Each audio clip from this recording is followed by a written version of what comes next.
నర్సీపట్నం ప్రభుత్వ డిగ్రీ కళాశాలలో విద్యార్థినులు ఎకనామిక్స్ గెస్ట్ లెక్చరర్ నారాయణరావుపై చేసిన వేధింపులు ఆరోపణలు నిజమేనని ప్రిన్సిపల్ డాక్టర్ రాజు స్పష్టం చేశారు. శుక్రవారం ఆయన కాలేజీలో మాట్లాడారు. విద్యార్థులు ఫిర్యాదు చేయడంలో 5 మందితో కమిటీ వేసినట్లు తెలిపారు.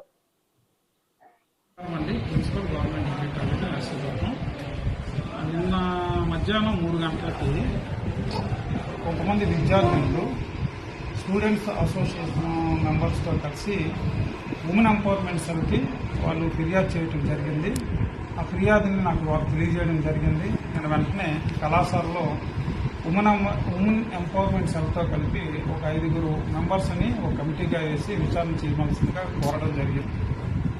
ఈ విచారణ సందర్భంగా విద్యార్థులను నేను ప్రశ్నించినప్పుడు వాళ్ళు గెస్ట్ ఫ్యాకల్టీ ఎకనామిక్స్ నారాయణరావు గారు మాకు ఫోన్లో అసభ్యకరమైన మెసేజ్లు చేస్తున్నారని, మా హాస్టల్కి వస్తున్నారని, లేనిపోనివి ఆడుతున్నారని వాళ్ళు సహచర విద్యార్థులకి చెప్పడం, వాళ్ళు ఏమొచ్చి స్టూడెంట్ అసోసియేషన్ చెప్పడం, వాళ్ళు వచ్చి ఫిర్యాదు చేయడం జరిగిందండి.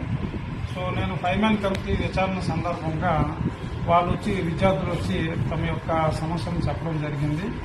ఈయన వివరణ అడిగినప్పుడు ఈయన డిఫెండ్ చేసుకోలేక ఇక తన వ్యక్తిగత కారణాల వల్ల నేను రిజైన్ చేయడం జరిగింది.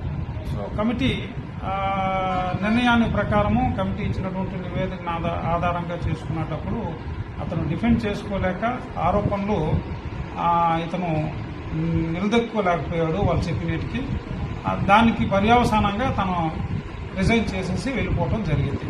నేను విద్యార్థులకి ఈ విషయాన్ని తెలియజేశాను. అంతటితో సమస్య పరిష్కారం అయ్యింది.